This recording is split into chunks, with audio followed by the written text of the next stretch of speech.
Hello students, so today we start on the chapter The Great Traveler. Traveller कौन होगा बच्चों? देखो, जो एक जगह से दूसरी जगह ट्रैवल करके जाता है उसी को हम ट्रैवलर कहते हैं। Venice is a rich and beautiful city in Italy. तो वेनिस क्या है? बहुत ही सुंदर सी और बहुत ही रिच यानी बहुत ही पैसों वाली अमीर सी क्या है सिटी है कहाँ पर? इटली में। It was a very important port in the 13th century. तो ये क्या था? वहाँ पर बहुत ही अच्छा पोर्ट जहाँ पर क्या होती है, शिप्स वगैरह आती है। और किस टाइम की बात होगी? 13th सेंचुरी की। Ships from France, Spain, Germany and England came there. तो कहाँ की शिप आती थी वहाँ पे? फ्रांस की, स्पेन और जर्मनी और इंग्लैंड की। They brought goods and travelers not only from these big European countries but also from Middle Eastern cities like Constantinople, called Istanbul, Tyre and Alexandria. तो इन सब के अलावा जो ये छोटी मोटी कंट्रीज थी वो यहाँ से भी वो वहाँ पे क्या आती थी? शिप्स वगैरह आती थी। A young boy named Marco Polo used to roam the quays of Venice. He was eager to hear news of his father, Niccolo Polo, and uncle Maffeo Polo, who were Jewish merchants. तो देखो, एक छोटा सा बच्चा था Marco Polo, उसको क्या था? उसको अपने फादर और अंकल के बारे में जानने की बहुत ज्यादा इच्छा होती थी। और वो क्या थी? Jewellery merchants. मतलब ज्वेलरी क्या होते हैं? जो ज्वेलरी हम पहनते हैं, तो उसके मर्चेंट्स थे यानी उसका काम करते थे। तो उसने क्या था? उन दोनों के बारे में जानना था। They had gone off to distant lands to merchant. और वो कहाँ जाते थे? मतलब एक से दूसरी जगह पर जाते थे, फिर दूसरी से तीसरी जगह।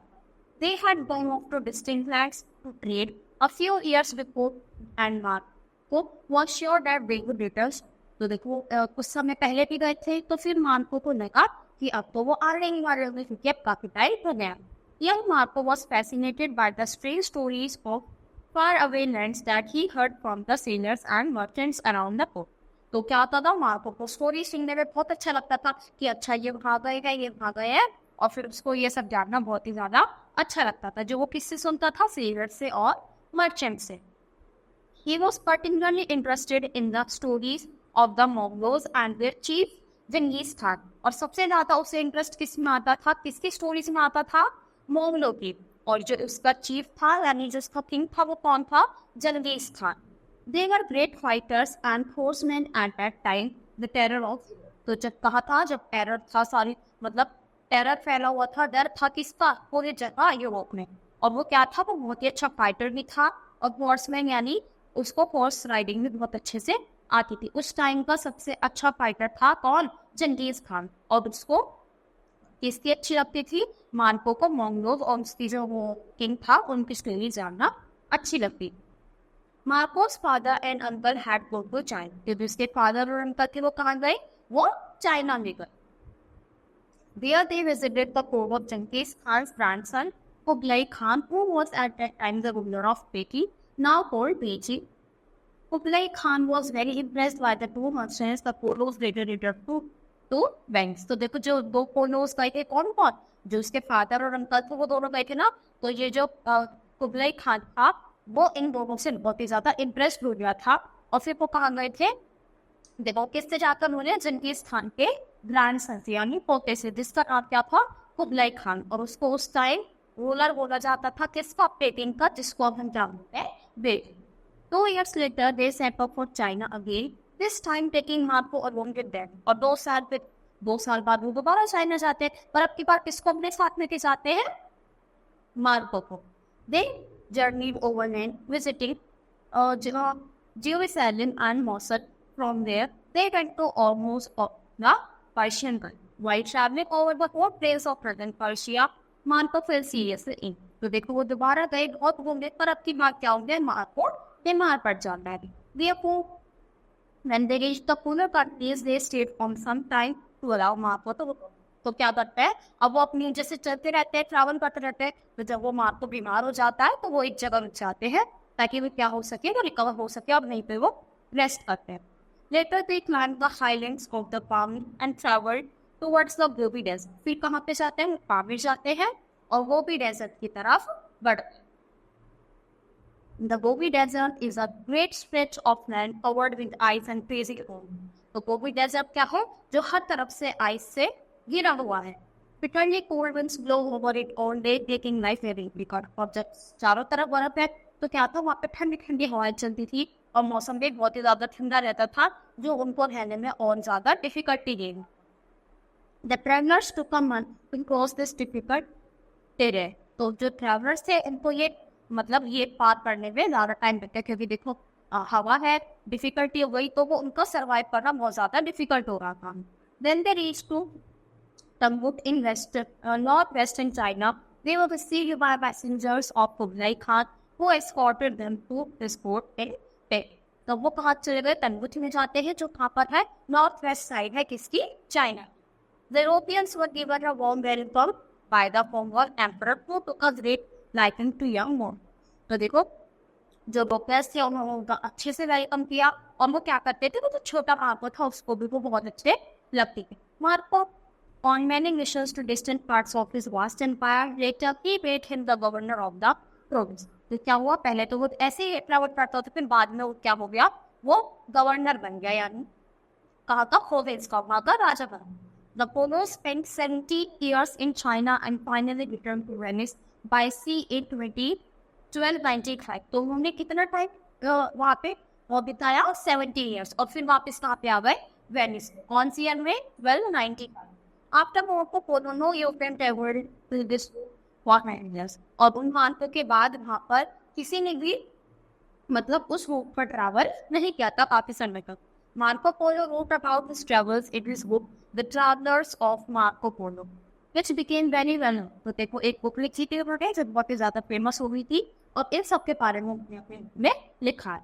In the 19th century, this account was perhaps the only source of information for Europeans about China and its neighboring region. तो देखो तब से अब तक क्या है, बस यही सोर्स है, यही इंफॉर्मेशन है जो उसके बारे में लिखी हुई है, बाकी उनके बारे में कुछ नहीं पता.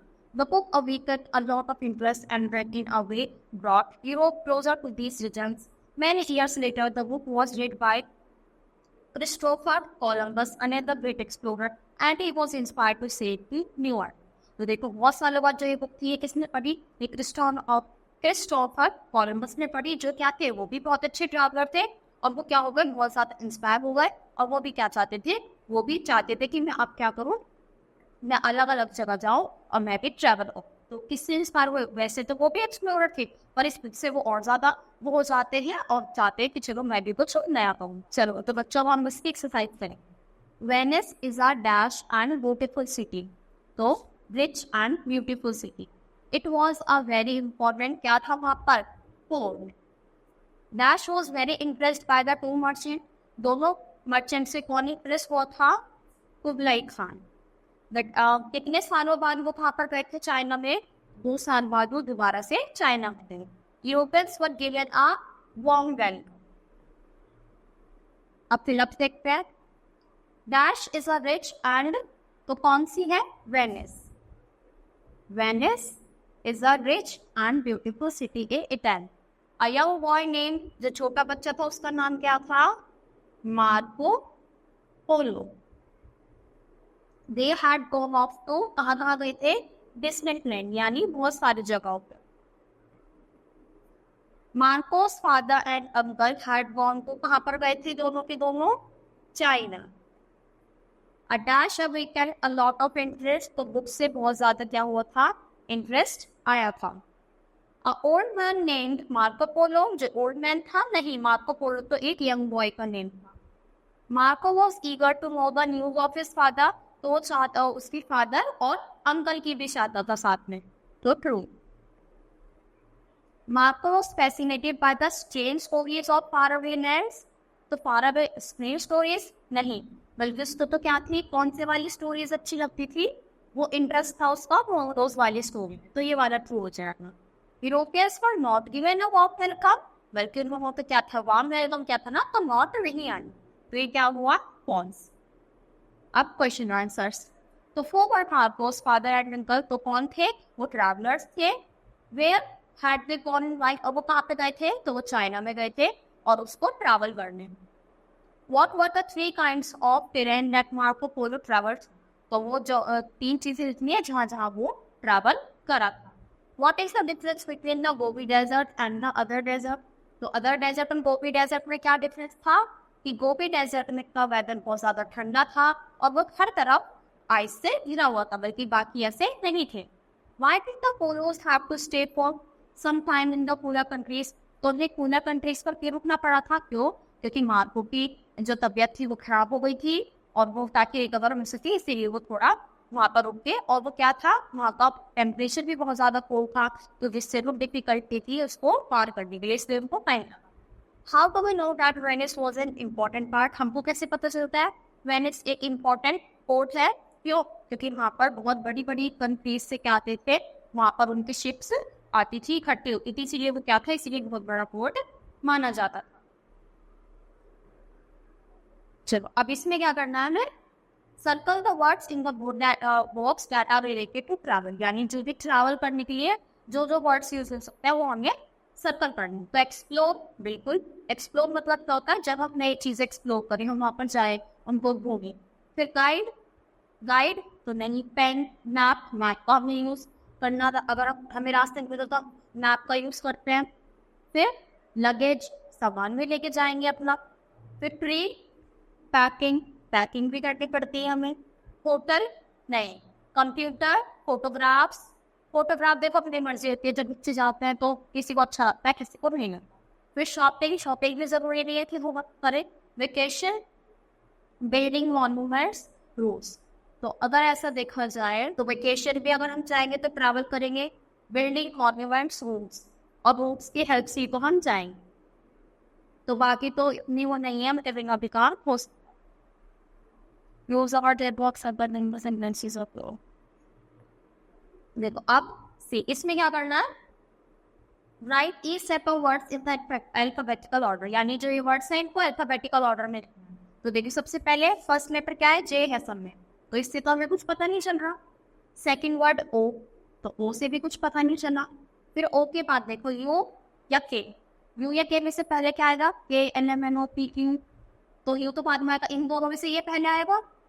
अब के और आई में से क्या पहले आएगा, तो आई पहले आएगा, और आई और एल में से आ, यानी सबसे पहला वर्ड ये आएगा, तो 1, फिर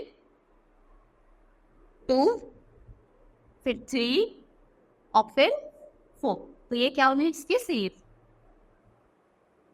फिर ऐसी डिमांड इस वाले में से देखो डी ई सब में सेम है, तो डी ई से कुछ पता नहीं चलेगा, उसके आगे के वर्ड में। तो डी ई ए आ गया, तो पहला तो ये हो गया ए, फिर सी वाला, फिर एफ वाला, और फिर एम वाला। फिर ई एम वाला देखो, ई एम सामने सेम है, ई एम के अगला लेटर चेक करो, फिर ई, फिर ओ आएगा, और फिर पी वाला आएगा। फिर एच ए सब में है, उसके बाद H A B, I R, और फिर टी वाला। फिर लास्ट वाला तो P R A, E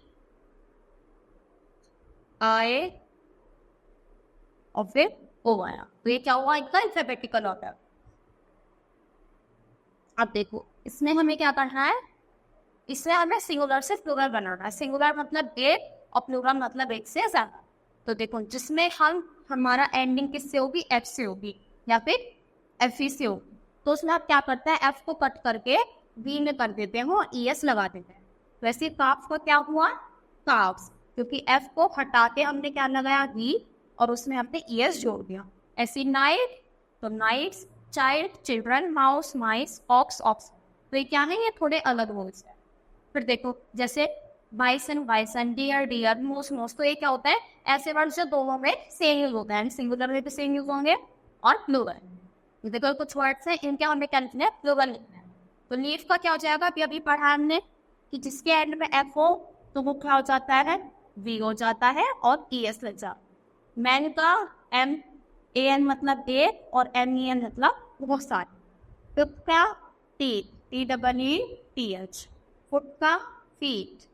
half, F आ गया तो H A L V E S. Laue's, तो ये क्या है, वाइफ का वाइफ्स। वोमेन का विमेन, एमियन। अब देखो, अब क्या करना है हमें, ये कुछ पैराग्राफ है, इसमें से हमें मैस्कुलिन यानी जो मैन के लिए यूज होता है उसको मैस्कुलिन बोलते हैं। फेमिनिन किसको बोलते हैं, जो फीमेल्स के लिए। जैसे देखो, nouns that stands for boys, man और या फिर मेल एनिमल्स। मेल एनिमल्स जिसको हम क्या बोलते हैं, masculine. Example, boy, father, uncle, lion, tiger. फिर जो गर्ल्स या वुमेन के लिए यूज हुए उसको हम फेमिनिन बोलते हैं। और न्यूट्रल यानी that are neither the names of boys और गर्ल्स। तो ना तो वो मेल्स का होता है ना फीमेल के नेम होते, उसको हम न्यूट्रल बनाते थे, जैसे chair, table, mat, pen, building वगैरह। तो देखो, अब नीचे पैराग्राफ दिया है, अब यहाँ पे हमें क्या करना है, बताना है कि कौन सा क्या है। देखो, अब हमें मैस्कुलिन बताना है, फेमिनिन बताना है और न्यूट्रल। तो हिज फादर, तो क्या हुआ, फादर वर्ड हो गया, तो फादर क्या है, मेल वाला है, तो ये क्या हो जाएगा, masculine. The monk thank the lady, तो लेडी वर्ड किसके लिए यूज होता है, फेमिनिन के लिए। I have a sister and a brother, तो सिस्टर फेमिनिन और brother masculine. The girl asked the boy, तो गर्ल किस में आ जाएगा, फेमिनिन में, और बॉय मैस्कुलिन में। और पेन यहाँ पे क्या हो जाएगा, पेन हो जाएगा न्यूट्रल। ऐसी शॉल यहाँ पे न्यूट्रल, साइकिल यहाँ पे न्यूट्रल। क्यों, क्योंकि ये ना तो मेल्स में आएंगे ना फिर फीमेल्स में आएंगे। फिर डॉग, डॉग किस में आएगा, डॉग भी मैस्कुलिन में आएगा। बाग द वॉचमैन, MAN है, तो ये भी मैस्कुलिन। और शॉर्ट इट्स अ स्टिक, अब स्टिक, स्टिक तो ना तो मेल में आएगा ना फीमेल में, तो ये क्या हो जाएगा, ये हो जाएगा हमारा न्यूट्रल। तो देखो, इसमें भी सेम चीज करनी है। देख, अब इसमें क्या करना है हमें, अब की बार कॉमन जेंडर हाईलाइट करना, कॉमन जेंडर। यानी तो कॉमन जेंडर क्या होता है, जो दोनों के लिए सेम यूज हो। जैसे डॉक्टर, तो अगर फीमेल डॉक्टर होती है तो इसे भी हम डॉक्टर ही बोलते हैं, और मेल डॉक्टर को भी हम डॉक्टर ही कहते हैं। तो the child is playing in the playground, तो child. The master rewarded the servant and the maid, तो मास्टर, मास्टर तो कोई भी हो सकता है। The student wish their teacher, तो टीचर भी कोई भी हो सकता है। The workers are on a strike, the infant is sleeping peacefully beside his mother. Yesterday a stranger came to meet my father. तो ये सारे वर्ड्स क्या हुए, कॉमन जेंडर, यानी मेल भी हो सकते हैं और फीमेल। तो इसी के साथ बच्चे हमारा चैप्टर है फिनिश होता है। आई होप आपको अच्छे से समझ आया होगा। Thank you.